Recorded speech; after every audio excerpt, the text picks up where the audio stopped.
તમારું બેટું હાડું બધું નાગડા પોગડા કરી નાખે, ઉઘાડું બધું.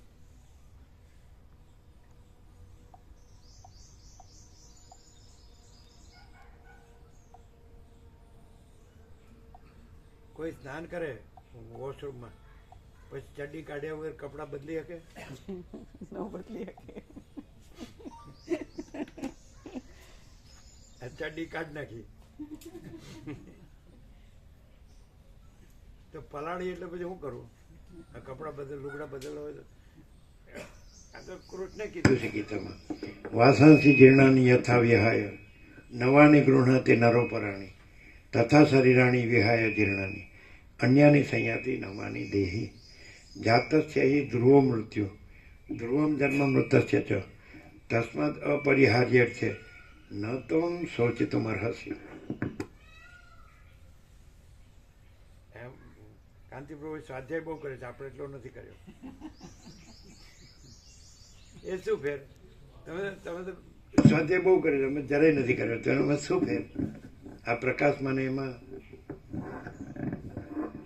સ્વાધ્યાય તો પ્રભુ એ શાસ્ત્રોના અભ્યાસ જ શાસ્ત્રો છે.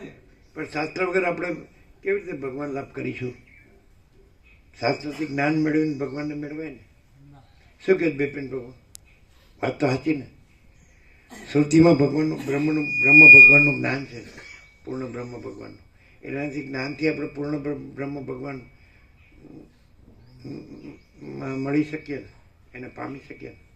તે આભાસ છે પ્રભુ, અને આભાસ મુદ્દલે સંભવતો જ નથી. એટલે પરમ પ્રકાશ પરબ્રહ્મ ભગવાન જ છે, અને એમાં શ્રુતિ થઈ જ નથી. વચ્ચે એવું બોલ્યા, સઘળી શ્રુતિઓનું તાત્પર્ય અદ્વિતીય બ્રહ્મ જ છે.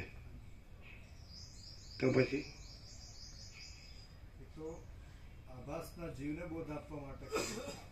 પણ આભાસ થયો જ નથી, માટે જીવ પણ નથી ને એને આપવાનો બોધ પણ નથી, ને પરમાકાશ જ છે. આવો બોધ થઈ ગયો હોય પછી મારે થોડું પેલા માટે કરવું છે.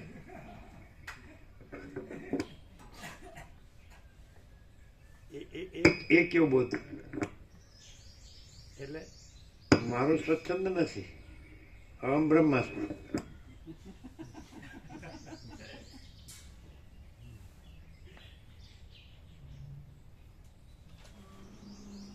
અમારા પ્રભુ કઈ ને એમ કે 1.5 મહિનો થી આવું